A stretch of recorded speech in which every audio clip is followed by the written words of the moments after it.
Hello, everyone, and welcome back to Garbage Time Takes. This is not a podcast. As you can see, my co hosts have not joined me today. Dennis is busy, his brother is in town out in Philadelphia. Bobby is studying for a med school exam. So, whether fortunately or unfortunately, you're going to be stuck with me today. Not really a true podcast considering my co hosts aren't with me, but there are just some things that went on in this past week in the sports world that I was looking forward to talking about and didn't want to wait another week, considering it would be irrelevant by then. Right before I went live, recording this just now, Christian McCaffrey has been reported to have been traded from the Carolina Panthers to the San Francisco 49ers. It just says Adam Schefter's tweet is that he was traded to the 49ers for draft picks. It has not specified what exactly those picks are, how many, what range they're in. I know the Panthers were looking to get, I think, a couple first round picks and maybe a second or a third or something like that. And so we'll see what happens. But the 49ers get better. And it's kind of coincidental that they have an injury prone backfield that gets a little bit more injury prone with Christian McCaffrey, but when he's healthy, he's on another level. This Jimmy G led offense struggled mightily last week against Atlanta. And having, maybe now a true number one running back coming out of the backfield, assuming he can stay healthy. Uh, you got Debo Samuel on the outside, Christian McCaffrey, George Kittle. I mean, they're the top three skill players. It doesn't get much better than that. So that'll be interesting. We'll see as I continue to record here what uh, the return is going to end up being, and so I'll update that. Oh, look at that! 1 minute ago, Adam Schefter trade comp 49ers are sending a second, a third, and fourth round pick in 2023 and a fifth round pick in 2024. So, a pretty hefty price. Um, I'm surprised that they don't give up a first rounder there. I would have thought for sure that the 49ers would be forced to give up a first, but you get a second, a third, and a fourth for a guy who's had trouble staying on the field. Um, that's pretty solid. Um, so yeah, feel free to leave down in the comments your thoughts on whether the 49ers got fleeced, whether the Panthers got fleeced. I personally definitely think the Panthers could have gotten more for him. So I'll give this one to the 49ers. Anytime you can hold on to a first round pick for a guy who's most certainly first round talent, by all means, that's important for the future of your franchise. But before we get into the rest of the NFL talk, really wanted to look at the MLB. And unfortunately, like I said, Dennis isn't going to be here to sort of talk, and Bob, both of them. But me and Dennis are really big baseball fans, so I was looking forward to hearing his thoughts. But the Phillies, the Padres, the Astros, and the Yankees all advanced to the championship series in their respective conferences. Um, and the Astros, just recently, right before I went live, beat the Yankees 3-2, and so Houston now leads that series 2-0. San Diego brought back Game 2 in San Diego to tie that series at 1, so the Phillies steal one on the road after shutting them out 2-0 in Game 1. Padres came back 8-5 with the second one, and today the Astros won 3-2 after winning yesterday's game 4-2. Um,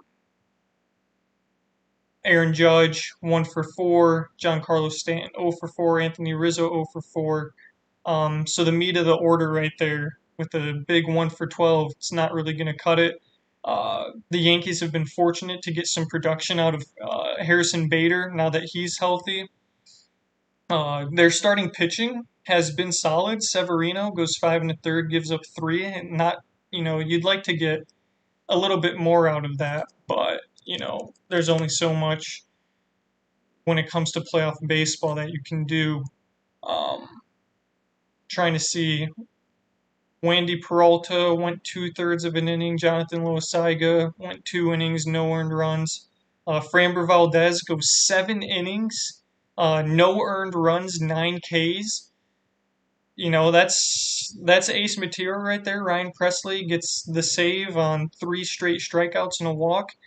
So the Astros are getting it done, and to get both games at home is huge.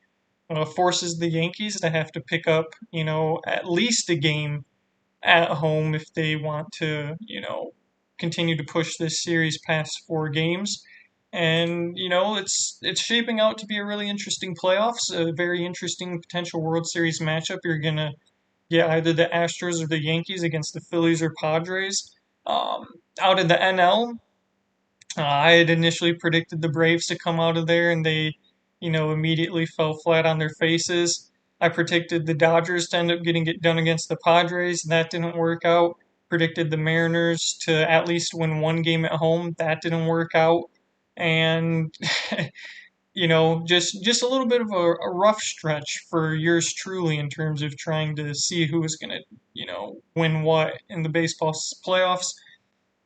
But they've been really entertaining games so far. Kyle Schwarber's been hitting bombs. Bryce Harper's been absolutely on fire.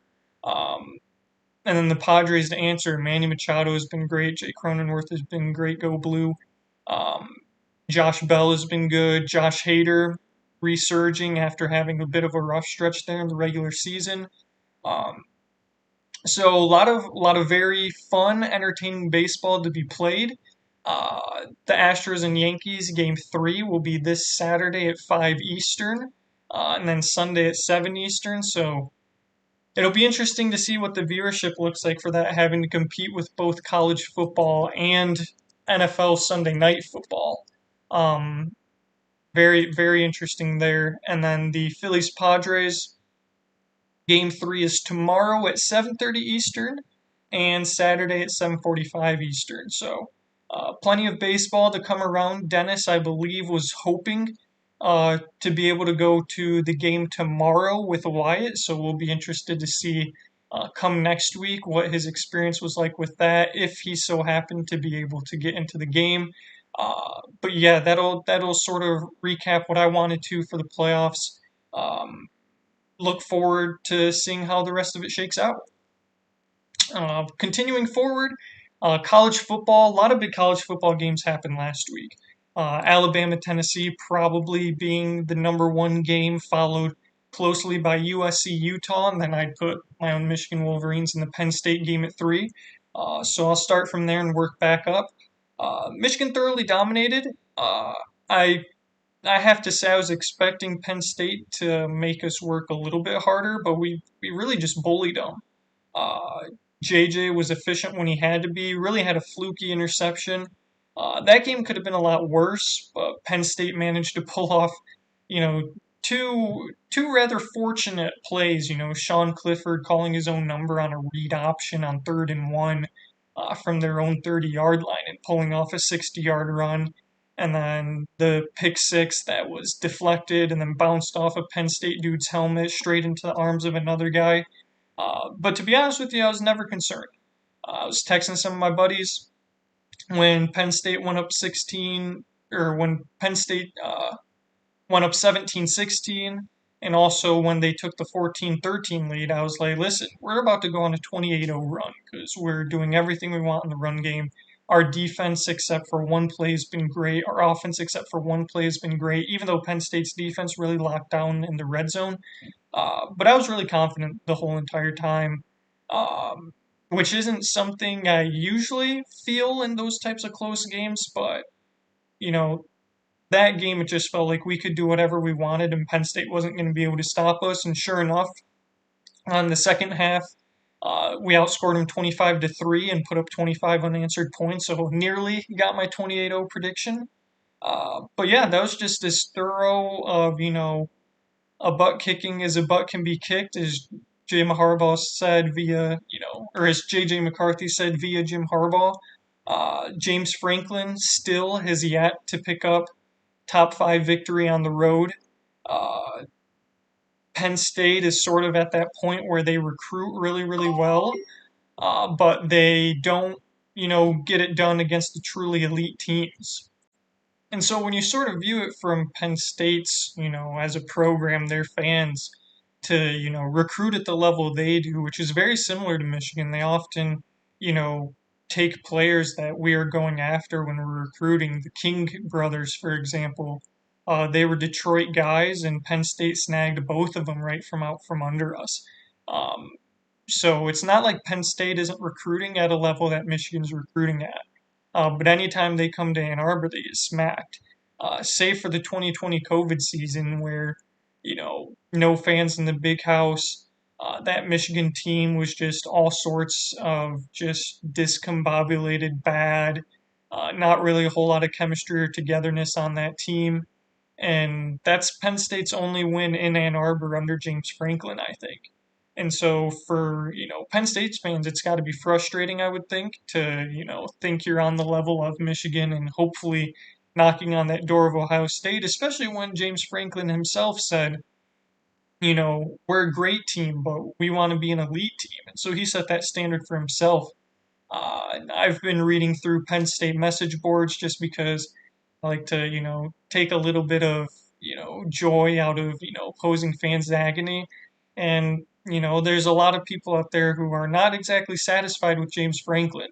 And there are people who make a pretty good point that that perhaps they should temper their expectations, considering, not very many teams in general are on Ohio State's level, Alabama's level, Georgia's level, and, maybe they should be content with 9-3, 10-2. But when James Franklin himself, this is the counterpoint of the argument, says we want to be an elite team. We're going to, recruit like an elite team, play like an elite team. And when you come out against other teams who are, like Michigan, you know, whether it's my own bias or not, I think we're pretty, we're very easily a top five team. And for them to get bullied like that, I can understand where Penn State's fans' frustrations come from. Considering I was one of them after Jim Harbaugh's 2020 season, I thought surely there's no way this team ever reaches the top. And last year they put it all together. This year they're just as strong, certainly stronger offensively, I think. Um, and defensively, a lot of guys are there to sort of spread out the load and get things done. Um, so whether or not, Ohio State hasn't really been tested so far this season. Notre Dame looks worse with every passing week, just getting beat by a really, mediocre Stanford team. Lost to Marshall earlier in the year. Uh, Ohio State's best win is a 5-2 Toledo team from the MAC. Uh, Certainly, their offense is dangerous, but I haven't seen anything to, give me too much pause that Ohio State offense is, you know, any better than last year's. They put up all tons of yards on us, but our defense really held up when it mattered most, and they couldn't stop us offensively. And until I really see them get into some sort of close game, or play someone who's even like at Penn State's level, it's hard for me to get a read on, the type of team they are. Because last year we just beat them with toughness, and Jim Knowles coming over from Oklahoma State has got his work cut out for him.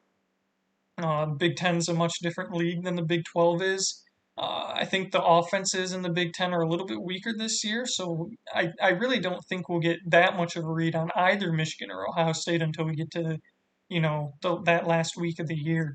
So it'll just be interesting to keep an eye out on as we continue through the rest of the season. And fortunately, the Michigan and Michigan State game is next week and not this upcoming Saturday. That would have been a real shame to not get any of me and Bob's banter, but fortunately, we'll probably get that next week. Speaking of MSU, really strong win over Wisconsin. Well, I shouldn't give them too much credit. Uh, Managed to squeak out a win in double overtime against a mediocre Wisconsin team. Jaden Reed on a reverse pass to Keon Coleman in the end zone. You know, you got to find ways to win games, and MSU did. Credit to them for snapping the skid and getting it done against a beatable opponent. Uh, I personally was hoping they would win. The last thing I wanted was a truly desperate MSU team just absolutely unleashing the book on us to try and steal a win. Maybe this type of win is one that gives them confidence moving into our game, but it's not something I'm overly concerned about. I'd much more concerned about a Michigan State team that would need to basically win out to have a chance to be bowl eligible. So perhaps we're able to, just, I'll save the banter for next week. Um, Tulane, I want to bring up Tulane. It's unfortunate again that Dennis isn't here, because we've been, me and Bob have been ragging on Dennis, jokingly about UC and their competition in the American. They're going to get SMU this upcoming Saturday in what should be a win for UC. Just taking a brief look at the standings, SMU is 1-1 in conference play. They lost to really the only two good teams they faced all year. In Maryland, they lost by 7. They lost to TCU by 8, which is a pretty solid win. Um, or a pretty solid score and a loss, I should say. TCU's been playing really, really good football this year. But they got blown out by UCF and they beat Navy by 6, and Navy's a 2-4 team, so I would think that UC wins this game rather handily. But watch out for the Green Wave. We were on the Green Wave last week. I'm pretty sure they were my winner of the week. Retro mascots bringing back, the Green Wave. And so they're ranked 25th in the country now. One loss Tulane could give UC a run for their money. So keep an eye out on that. That game is the last game of the year. Week 12, Tulane at Cincinnati could be a top 25 matchup to decide the American Conference. So very much looking forward to that here coming up soon. Before, I get into the NFL, there was one thing I wanted to bring up in the chess world is sort of an update. I'd say about a month ago on this podcast, we talked a little bit about how in the chess world there's a cheating scandal regarding Hans Mokaniemen, who's a 19-year-old grandmaster from the U.S.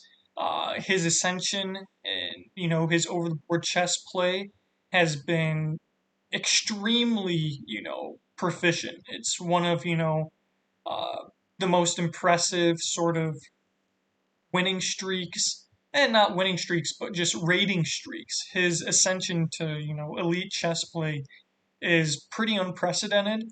And over the board game against Magnus Carlsen, who's arguably the greatest chess player of all time, and certainly right now world number one, reigning world chess champion.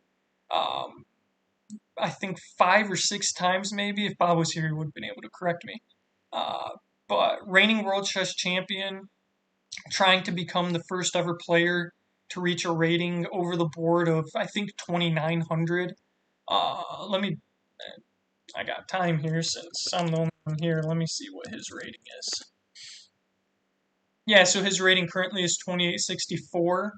Um, so his goal is to become the first ever chess player to reach 2,900.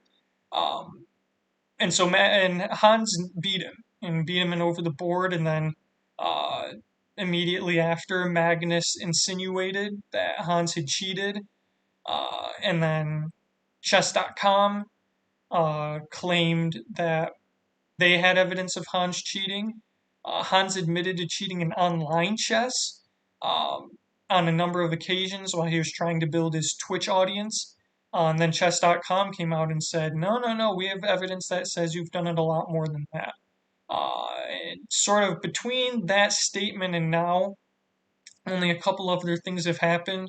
Hans and Magnus met in a online tournament, and Magnus immediately resigned after one move, sort of in protest, continuing in his, assertions that he believed Hans had cheated without actually stating he had cheated. And then about 2 weeks ago, I think it was, Magnus released an official statement declaring, explicitly that he believed Hans cheated. He didn't give any evidence or really say why, uh, but he came out and said, I think Hans Niemann cheated in our match.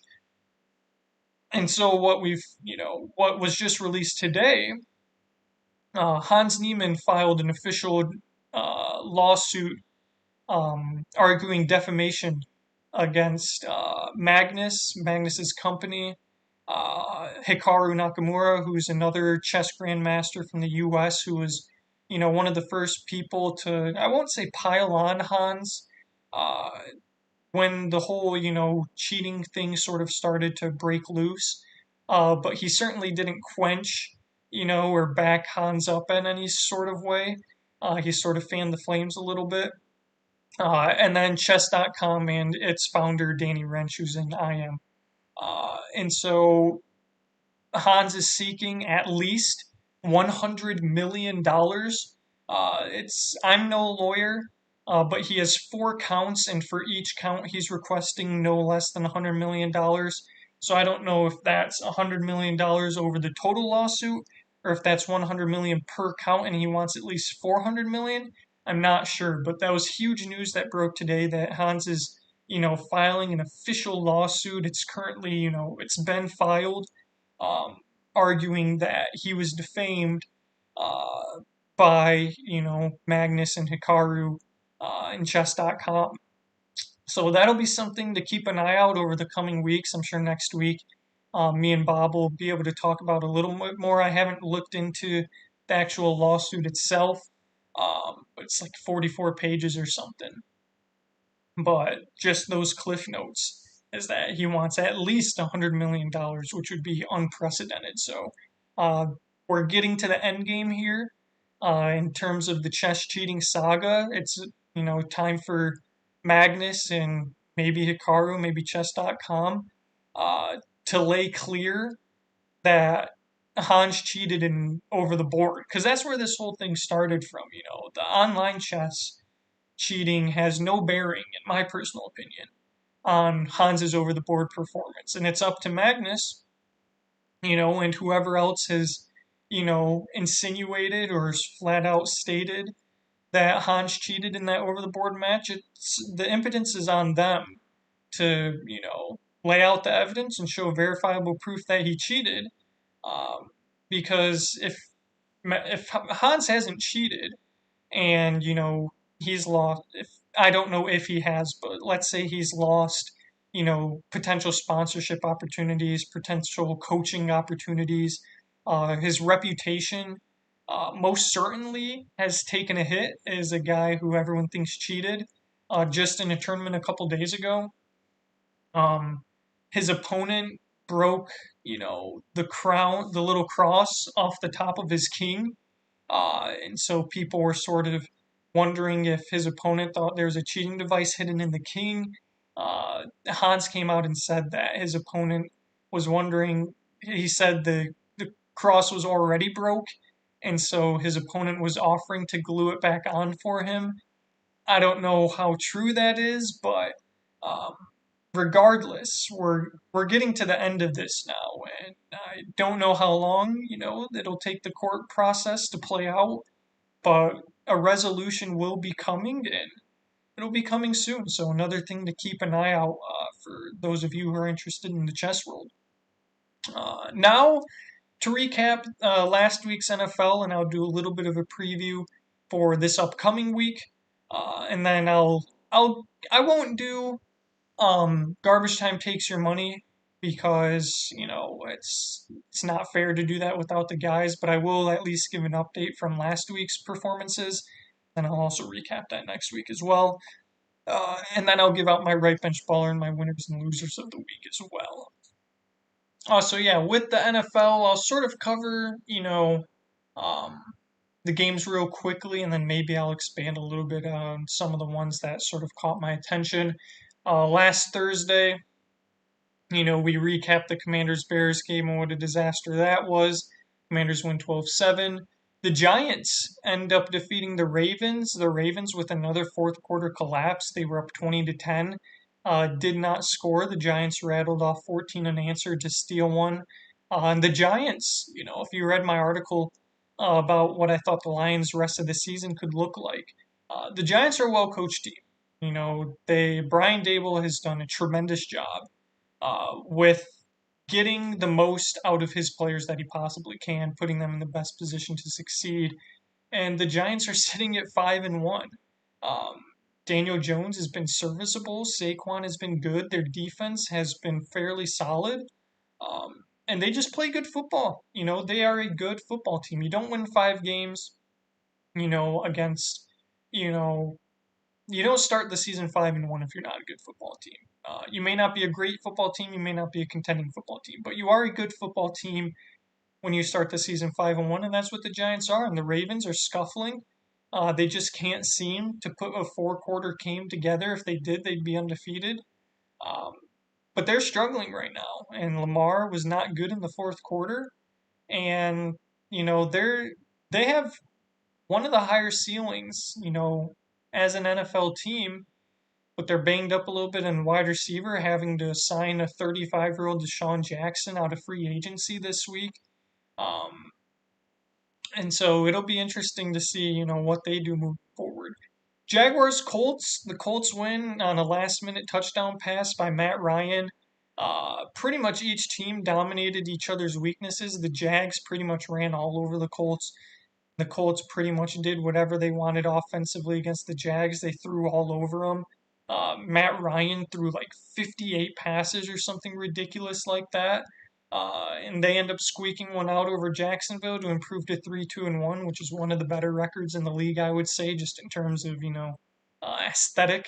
And the Jags prove again to be the Jags. You fool me once, shame on me. Fool me twice, shame on you, or whatever. But you're not getting me 3 times. And the Jags have proven they're the Jags. They beat a banged up Chargers team. They had one other win against the Colts in the beginning of the season. Um, the Jags are the Jags. So, and the Colts, once again 3-2-1. They're right there at the thick of it of the AFC South competition. Uh, so we'll see, what they end up doing. They won without Jonathan Taylor and Naheem Hines. So only the Jags defense could make Matt Ryan look like a Hall of Famer the week after it looked like he should have been out of the league. Patriots Browns. The Patriots thoroughly dominated Cleveland. Bill Belichick masterclass. Not really much else to say. Bailey Zappi was extremely efficient. And for whatever reason, Kevin Stefanski just refuses to run the ball. He has two of the best running backs in the league. And Nick Chubb had 12 carries for 56 yards and nearly averaging 5 yards a carry. And they just didn't use him. And they had Jacoby Brissett throw it 45 times.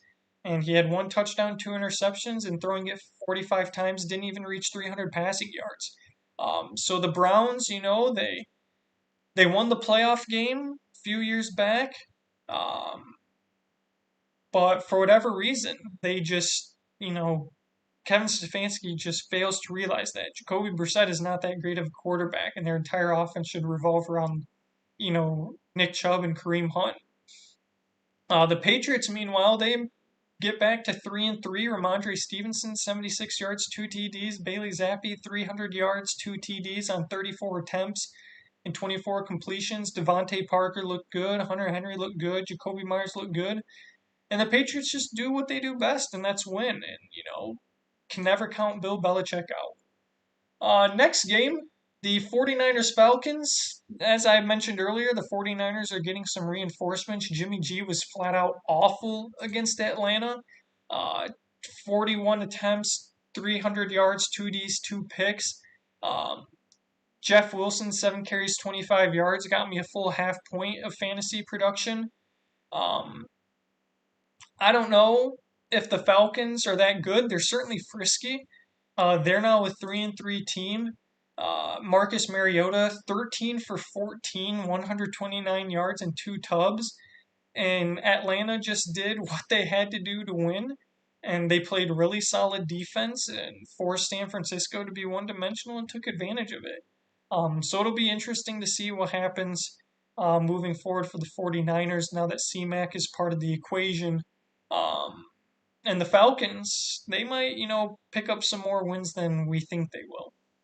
Jets Packers, the Jets go into Lambeau and absolutely dominate Green Bay, winning by a score of 27-10. The Packers passing offense is just not the same without Devontae Adams. It was something that I believe I brought up last week that, this is a game that the Jets could win. The Packers couldn't run the ball, they couldn't throw the ball.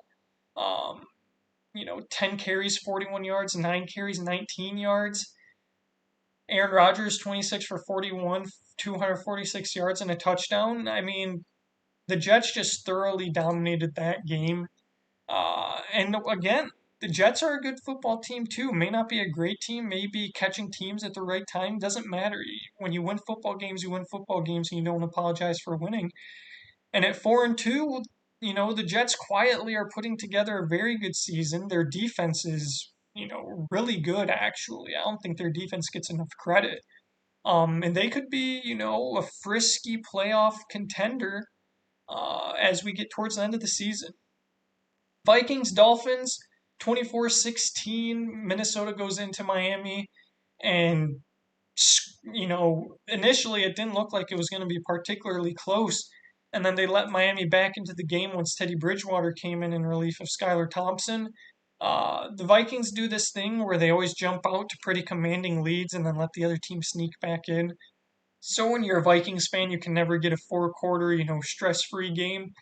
They ended up doing what they had to do. They improved to 5-1. Dolphins fall to 3-3 and are sort of on a slippery slope here without Tua. But I don't know how good Minnesota is. But again, you don't become a 5-1 team by being a bad football team. They're a good team. I don't know what their ceiling is. I'm not convinced that they're, equipped to compete with the best of the best. But really, what the trend here is that the NFC is exceptionally weak. Now moving into the Tampa Bay Buccaneers game, they lose at Pittsburgh 20-18. And all of a sudden, all these teams that we thought were going to be contenders, the 49ers, are sitting at 3-3. The Tampa Bay Buccaneers are sitting at 3-3. The Green Bay Packers are sitting at 3-3. Um, the Arizona Cardinals, they win tonight by a score of 42-34 over the Saints. They improved to 3-4. Really, the only team that's looked consistently good is the Eagles, which is sickening to say because the Lions nearly pulled off that win in Week 1. The Rams, another team that's 3-3, beating a bad Panthers team 24-10. They score 17 unanswered in the second half, but they were down 10-7 at halftime, and you were wondering what's going on in LA. It's clear that Matt Stafford is not at 100%. I don't know how that's going to affect the Rams' offense moving forward. Cam Akers on the trade block, they're looking to move on from him. They're sort of a mess right now. Both the Rams and the Bucks are kind of a mess right now. Tom Brady, extremely frustrated last week in that loss to Pittsburgh, and even all season, their offense has not been that impressive. So it'll be really interesting to see how this NFC race shakes out as we continue moving forward. Cardinals Seahawks. The Seahawks won 19-9 to drop the Cardinals to 2-4 before they won tonight. Seattle's 3-3 now too. Geno Smith just wins football games. Kenneth Walker in his first game as the true premier back. 21 carries, 97 yards, 4.6 yards a carry, and a touchdown. So shout out to Bobby and the MSU Spartans for a really strong performance from Kenneth Walker. The Cardinals are an enigma. Scored 9 points last week, put up 42 points today against the Saints. Granted, the Saints' defense is not very good. But they're another one of those teams that are just consistently mediocre, and you don't really know what to make of them. Certainly, their offense was much better with DeAndre Hopkins returning. He had 10 receptions for 103 yards tonight. Benjamin, 12 carries, 92 yards, and a touchdown. But the Cardinals really needed 2 pick sixes to get back into this game. They had a 25-point second quarter on the back of those 2 pick sixes by Andy Dalton. And, good on them for, taking advantage of those mistakes. But the Saints are not a good team. And to, really have to beat them in a barn burner is, it's good. You get back to 3-4. You're still right there in what's, amounting to be a pretty competitive NFC South. Um, but yeah, Bills Chiefs in what was the game of the week by far. The Bills avenged their loss in Kansas City, 24-10. You thought when the Bills score that last touchdown late in the fourth quarter that perhaps it's too much time for Patrick Mahomes. But the Bills defense buckled down, got an interception, ended the game, and you know, you walk out of Arrowhead with a win, feeling real good about yourself. You won the close game that has eluded you for quite some time. The Bills have, really struggled to win close games. I think they've won more games by double digits than by single digits. Um, so really, to me, that's a preview of the AFC Championship game until someone else in the AFC proves otherwise to me. And it certainly did not disappoint. Cowboys Eagles, the Sunday night game. Cooper Rush finally comes back down to earth a little bit, throws 3 interceptions. The Eagles get done what they had to get done to get past Dallas. Pretty much controlled the game throughout. Jalen Hurts impressive yet again. Miles Sanders productive. And the Cowboys look to bounce back this week against the Lions, which I'll get to in a little bit. Then lastly, the Monday night game, another stinker of a Broncos primetime game. Uh, the Chargers win on a one-legged kicker, Dustin Hopkins. Is going to be out for a couple weeks with a bad hamstring, and he was really gritting through it out there. They win in overtime 19-16 because the Broncos muffed a punt. No first downs were made in the overtime period, and you thought for sure this was heading to a tie, but it wasn't. The Chargers outlast the Broncos, and if you're the Broncos, defense especially, you've got to be wondering what more can you do for this team. You're 2-4. In your losses, you've given up 32 points to the Raiders, which the Raiders have a good offense when it feels like being a good offense. Uh, but you lost to the Chargers, only giving up 19. You lose to um, the Colts 12-9, giving up 4 field goals. You needed a miracle to beat the 49ers 11-10. I mean, and you lost to the Seahawks 17-16. So the Broncos defense is certainly one of the best in the league, but for whatever reason, Russell Wilson, the man they paid $200 million to, has just not come through. With every week, a new injury comes out.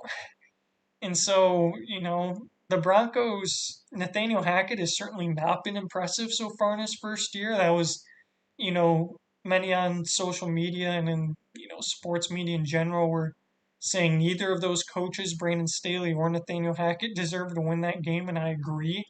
Um, so we'll see what happens moving forward with the Broncos and if they can get it figured out. Now moving into this week's games. Saints Cardinals, like I mentioned, that game was a Thursday night game. Finally, an entertaining Thursday night game. It's been a minute. Cardinals win 42-34. Started out really slow, but like I said, get those 2 pick-sixes and end up pulling a victory over the Saints, who are now 2-5. Browns Ravens. You gotta imagine the Ravens picked that one up. The Browns just are sort of a mess with their offensive identity. And this is the game that the Ravens got to win at home, put together a 4-quarter game, and I believe they will. Buccaneers Panthers, this is a get right game for the Bucks. Hopefully, for Tom Brady's sake, I'm a big Tom Brady fan. Go blue. They get it together against a Carolina team that now no longer has Christian McCaffrey. It's on backups upon backup quarterbacks. Traded Robbie Anderson. The Panthers might not win a game the rest of the year. And certainly I do not see that, the Buccaneers having a problem with Carolina this week. And if they do, there's big time trouble down in Tampa Bay. Falcons Bengals, all of a sudden this game looks a lot more interesting than I thought it would be. The Bengals, I forgot to mention. Maybe I shouldn't have mentioned it at all. That would have been funny since Dennis isn't here. Bengals squeak out a win against New Orleans last week. It was not easy. It was not pretty, but Joe Burrow, 300 yards, 3 tubs. Hit Jamar Chase when it really mattered most. Andy Dalton nearly pulled off the revenge game. Bob was really rooting for Andy Dalton. But the Bengals pulled it out. Still not impressed with Zach Taylor by any means. And the Falcons are a frisky team. This could, I don't know what the line is. Let's see if I can find it quick. You'll have the return of Hayden Hurst to Cincinnati. Um, so I'm sure that's a game he's very much looking forward uh, to seeing some of his old teammates.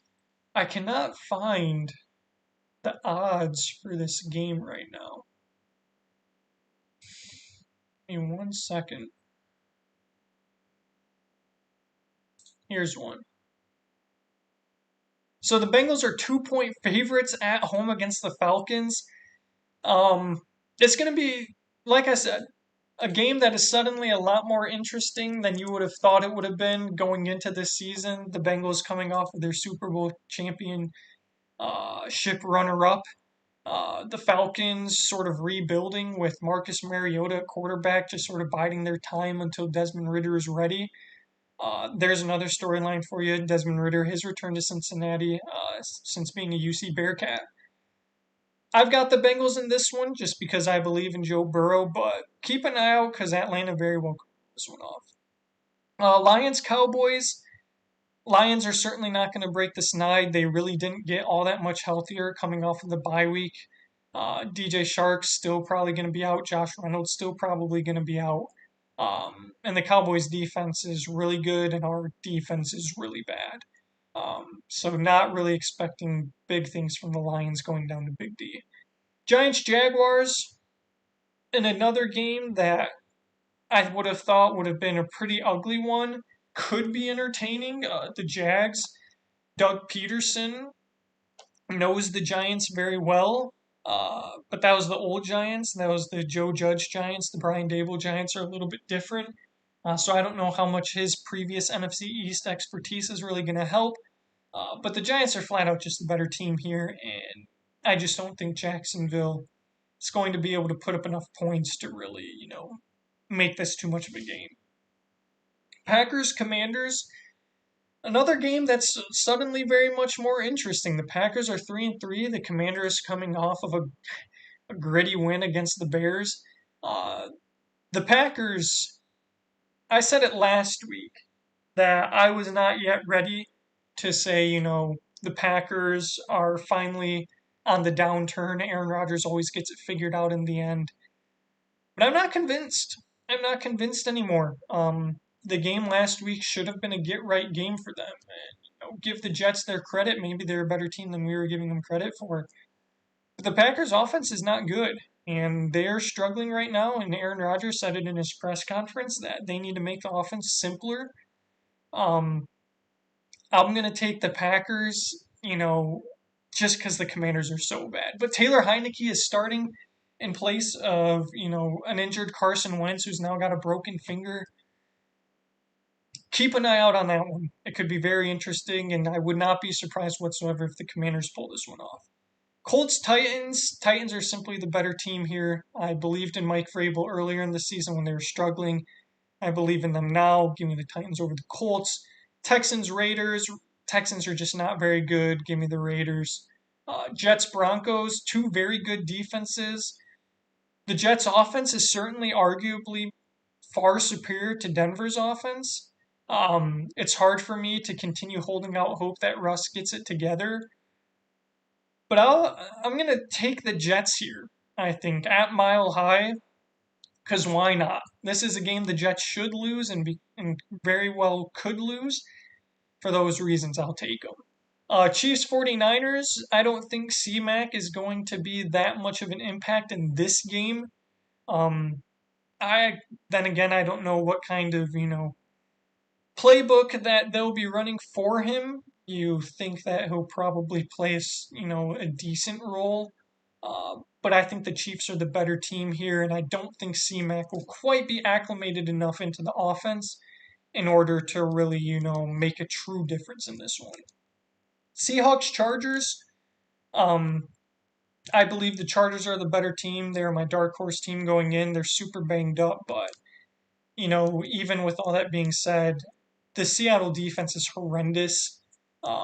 And I think the Chargers can, I think Justin Herbert had like 40 or 50 pass attempts without a touchdown last week. It was incredible. This week they'll get back on track. Steelers Dolphins. I don't know if Tua is expecting to be back. Let me see.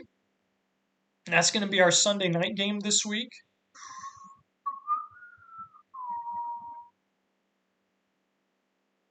I'm not seeing anything about Tua. Oh, but he is expected to start. So you've got the return of, Brian Flores facing his old team. You've got Tua starting, expected to start this week against the Steelers team that just upset the Bucks.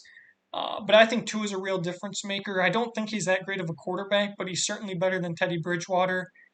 And so I think the Dolphins can get back on track here. I just don't know how the Steelers are going to be able to cover Tyreek Hill and Jalen Waddle. I just don't. And then last but not least, probably one of the most uninspiring Monday night football games we're going to get this year is Bears at Patriots. Bill Belichick had a 7-minute, over 1,000 word diatribe on why the Bears are a good team and why they have to take them seriously. And if Bill Belichick is able to spit out that much material on the Bears at a Thursday press conference, he's already got them entirely figured out. So unless the Bears coaching staff and Eberflus are gonna pull some wrinkles out of nowhere, I just don't see how the Bears are anywhere close to competitive in this one. So yeah, that'll wrap it up. For the NFL Week 7 preview. And now I'll get to my right bench baller. And so my right bench baller is actually going to be from tonight's Thursday night football game. Jawan Johnson, 5 receptions, 32 yards, 2 touchdowns for the Saints tonight in their loss to the Cardinals. He's only got 4 touchdowns in his career. These were his first 2 of the season. So Jawan Johnson played at Penn State. I remember his time at Penn State. Hasn't really been a focal point of the offense thus far and gets 2 touchdowns tonight. It's always good when 40% of your receptions go for touchdowns. So congratulations to my bench baller of the week, Jawan Johnson of the New Orleans Saints. I just realized that I forgot to cover the other 2 college football games that I wanted to cover. USC Utah. I didn't really want to say too much else other than that it's amazing what happens when USC plays competent football teams. I'm glad to see, the USC hype die down a little bit. I was getting pretty sick and tired of, people hyping USC after beating nobody. And to see them, face a really good Utah team on the road. USC fans complaining about the officiating. Pac-12 officiating is just garbage in general. As for those of you who are returning viewers, for newer viewers, I'll enlighten you. I'm currently a grad student at U of A. I watch every U of A football game. And I complain a lot about Big Ten refs because they're garbage too. Pac-12 refs are on another level. They are the most incompetent that incompetence can be. If you look up incompetence in the dictionary, Pac-12 officiating should be the picture. I didn't watch the USC Utah game. I didn't really care to. But from what I heard, and saw on Twitter, people were extremely upset, especially on the USC side, that Utah was basically gifted 14 points. I don't know how true that is. But Pac-12 officiating is garbage. I watch it every week, and so it would not surprise me if they were, screwed out of some calls and screwed out of a win. But I don't really care because I think they're overrated. And when they play UCLA, I think they're going to get their teeth kicked in. And then Alabama, Tennessee. What a game that was. That was awesome. I did watch that game. Jalen Hyatt, what a performance from him. Hendon Hooker, what a performance from here. Let me get the stats real quick on Jalen Hyatt. Because that was a Randy Moss type game. Everyone knows the Randy Moss game. It was like 3 receptions, 3 touchdowns, almost 200 yards or something ridiculous like that. Against Alabama, He had 6 receptions, 207 yards, and 5 touchdowns. Jalen Hyatt did. Um, and that was just a phenomenal football game. Alabama gives up 7 points because a guy who wasn't their punt returner tried to pick up a punt and muffed it and turned the ball right over. Bryce Young was phenomenal. Hendon Hooker was phenomenal. Alabama, I don't know why Nick Saban keeps trusting his kickers to make big kicks because I haven't seen them make a big kick in what feels like forever. They miss a field goal with, a minute or so left. Tennessee had a couple timeouts. They drive down the field on Alabama's extremely weak secondary. Um, Alabama is, still as good as they ever have been on offense, but their secondary is horrible. Um, Hendon Hooker got whatever he wanted all day, and especially in those last, a minute and a half or however long it was to get into field goal range. I mean, it was just, reception after reception for Tennessee. And I personally think Alabama might have got screwed out of a win. There was an interception late in the game that was overturned on a what I thought was an extremely weak pass interference call. But I also didn't think Alabama deserved to beat Texas either, so I guess it ends up balancing itself out. Uh, but Tennessee is a really good football team. I don't know if they're a contender because, they finally face a really talented offense and give up 49 points. Um, but certainly offensively, they can compete with anyone. And, it's a points, you score points to win games, and they can certainly do that with the best of them. The Tennessee Georgia game should be awesome. You're going to get one of the nation's best defenses, one of the nation's best offenses. And, Georgia can score points too. So it's not like there's any slouch, but Tennessee is going to get UT Martin this week, which is pretty smart scheduling to not, have to face Kentucky this week. Um, because that'd be a prime letdown spot. But even if Tennessee has a letdown spot here, they're just going to out talent UT Martin anyway. So yeah, Alabama certainly not going to count them out because it's Nick Saban and he always just seems to find a way. But it does make things interesting in terms of the college football playoff. You think about if Georgia beats Tennessee and Georgia faces Alabama in the SEC championship and Alabama beats Georgia in a tightly contested matchup. You've got three teams that all went ring around the rosy and beat each other, very competitive games, and nightmare scenario, three SEC teams could potentially make the playoffs. So hopefully things don't shake out that way, and Michigan obviously would not have to be worried about that if they just went out. But it's certainly, something that's in the back of my head because you've also got to watch out, Clemson playing in the weak ACC. Syracuse might be their best competition this year, and I don't think Syracuse is that good. Um, they squeaked out a win against a mediocre Florida State team. So it'll be interesting. College football playoff is going to get real interesting as the season starts to heat up and the best of the best start playing each other in the regular season. Only other things I wanted to mention before I mention my winners and losers of the weeks. Actually, I'll just mention it right now. Pistons fans are my winners of the week. Uh, Detroit won opening night is NBA season officially and NHL season officially. Pistons fans, including myself, we have a lot to look forward to. Jalen Duren is only 18 years old, and dude looks like he's prime Dwight Howard. Jaden Ivey was fantastic. Um, really, all rookie NBA players really had, like, the top of the top NBA rookies had really good nights. Paolo Banchero was awesome for Orlando. Benedict Mathurin, Arizona Wildcat, was great out in Indiana. Shaedon Sharp for Portland put up like 12 points in 17 minutes or something like that off the bench. Jaden Ivey had a really productive night. Jalen Duren, double double. Um, so yeah, NBA rookies winners, Pistons fans winners, because we've got an extremely talented young team that might not win a whole ton of games this year, but they're sure as heck going to be fun to watch. Red Wings fans, also winners of the week. They are out to a 2-0-1 start to the NHL season. 5 out of 6 potential points, hoping to make a bit of a jump into at least being an in the hunt type of team for the playoffs. I wrote an article about them. Feel free to check that out on the GTT website about how I think they could potentially make the playoffs. Sort of my hot take for them this season was that they'd make the playoffs. Um, but yeah, they've been really strong through the first 3 games, squeaked out a point against the Kings.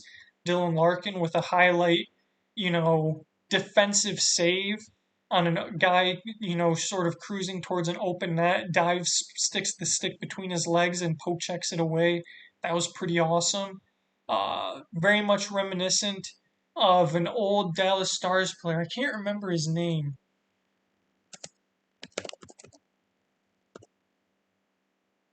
Patrick Stefan, yeah.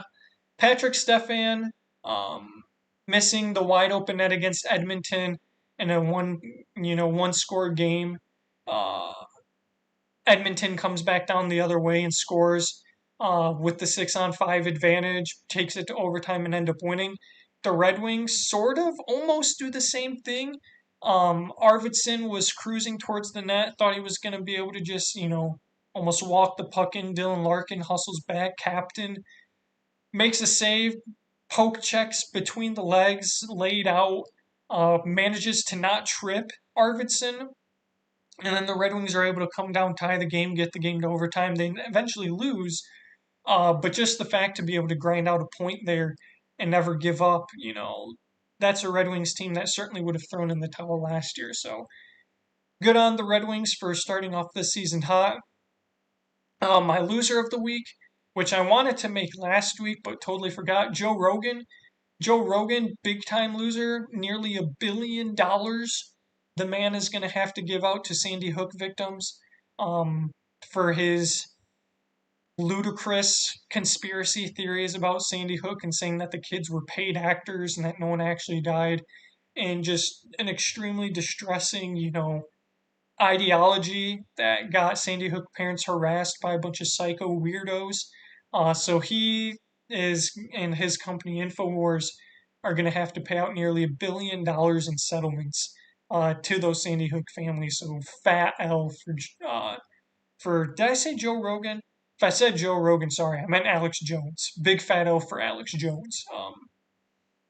Dude got blasted. Um, Other losers of the week: Wisconsin. Wisconsin's a loser. Gonna have to give a shot at MSU since Bob's not here, but MSU's terrible. We're gonna blow them out in a week.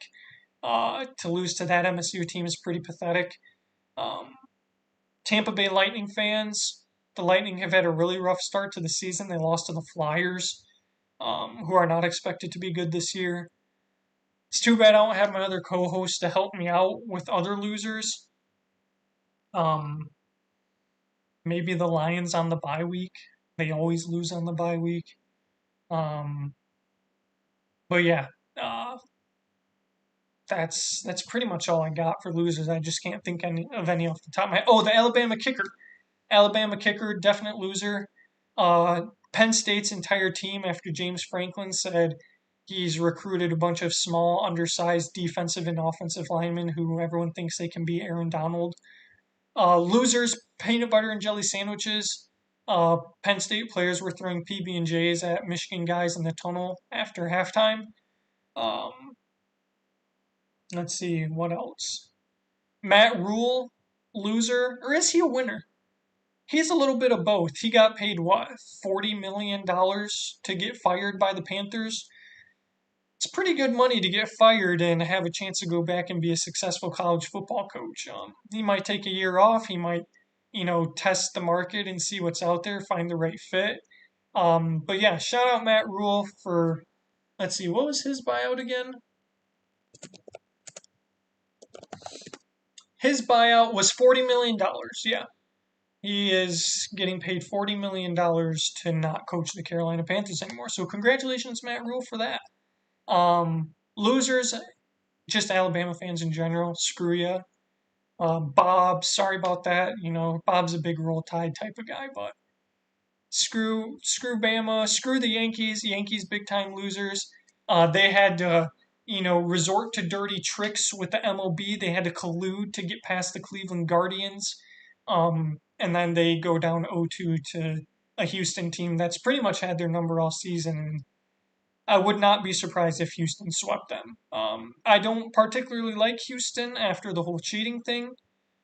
But truth be told, many of those players are gone. Yordan Alvarez was not part of that team. Kyle Tucker was not part of that team. Chas McCormick was not part of that team. Jeremy Pena was not part of that team. Um, Justin Verlander was part of that team, but I get some rose-colored glasses because of his time in Detroit. Um, and yeah, a lot of that team is gone now from that cheating team. Really, it's just Altuve, Bregman, and Gurriel who really remained from that team. Um, and Dusty Baker was a big fan of Dusty Baker with the Cubs.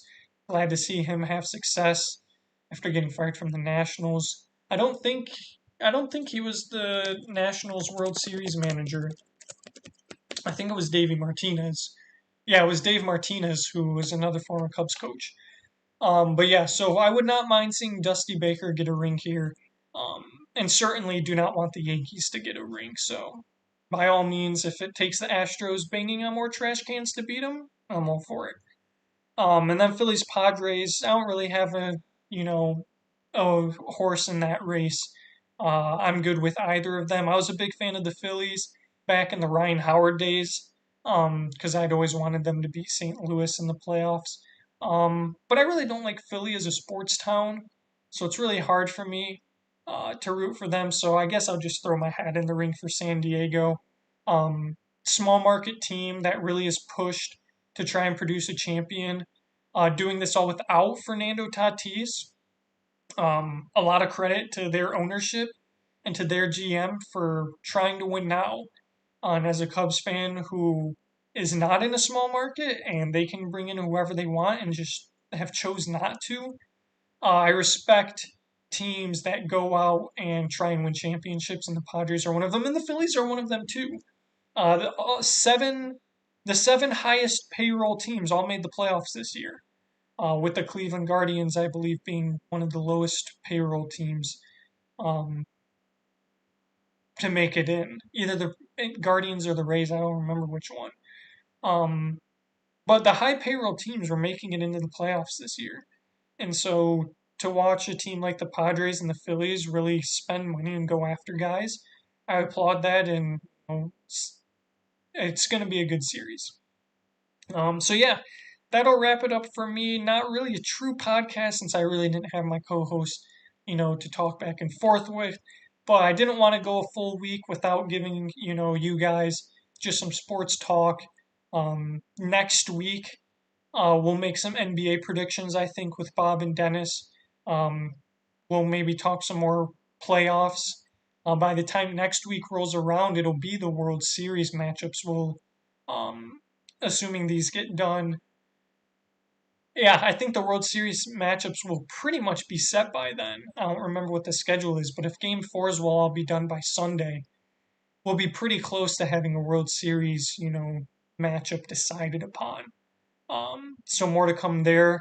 Definitely some Michigan State banter. Me and Bob had some last year that was pretty good.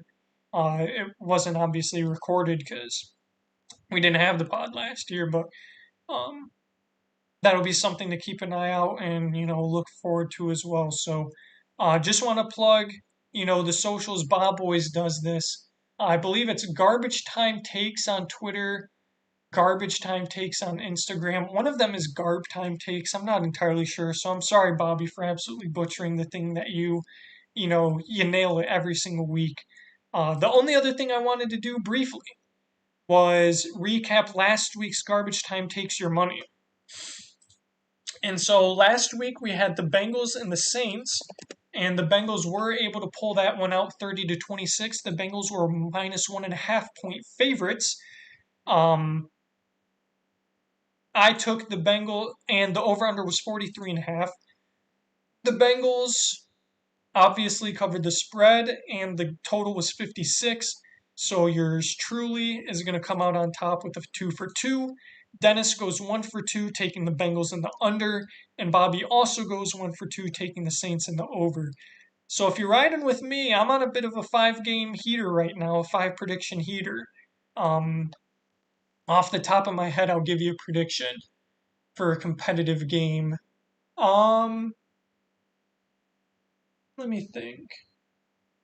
Tempted to go with the TCU Kansas State game. I really like TCU. Um, let's see. Let me go back to the NFL games real quick. Um, Take the Patriots. I don't know what the Patriots, money line is. But whatever they're favored by, take it because I think the Bears are hot garbage. So that'll be my prediction for the week. We'll see what happens. But yeah, anyway, thanks so much for watching. Feel free to like, comment, subscribe if you enjoyed. Turn that bell on for the notifications. And we appreciate your support week in, week out. And even though my co hosts weren't able to join me, hopefully, you're able to get some entertainment from me just sort of droning on for a little over an hour and just talking some sports with you guys. So yeah, looking forward to next week when we can get the group back together. And until then, in 3, 2, 1, peace.